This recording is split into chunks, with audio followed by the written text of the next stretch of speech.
Dick Cheney is not the only senior Republican to come out in support of Kamala Harris, but he is the biggest beast.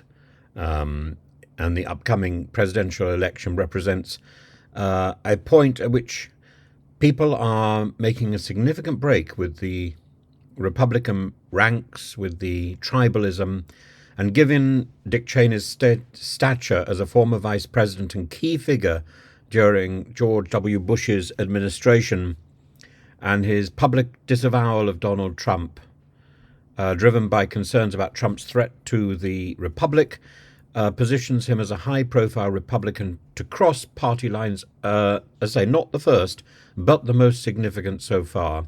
And although Cheney's endorsement is impactful, as I say, he's not the only Republican voicing opposition to Trump. His daughter, Liz Cheney, a former lawmaker and vocal critic herself of Trump, has already pledged her support for Harris, and several other Republicans, particularly those involved in or influenced by the investigation of the January the 6th Capitol riots, have also raised concerns about Trump's candidacy.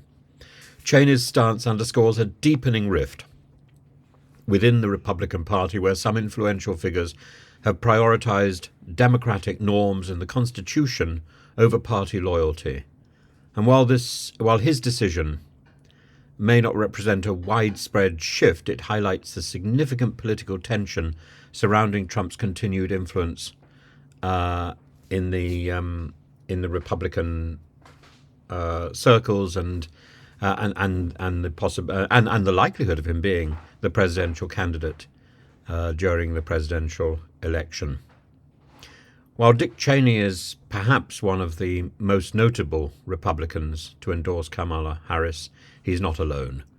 And I think this may well presage an avalanche of support for Ms. Harris, and may indeed be the decisive moment. This may be the turning point.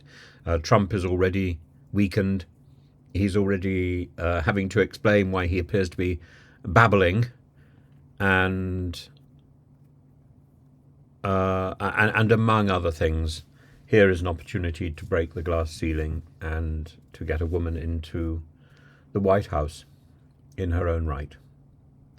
It is a significant historical moment, and I think it would be, well, I'm not voting, of course. I'm not in the country, and I'm not American.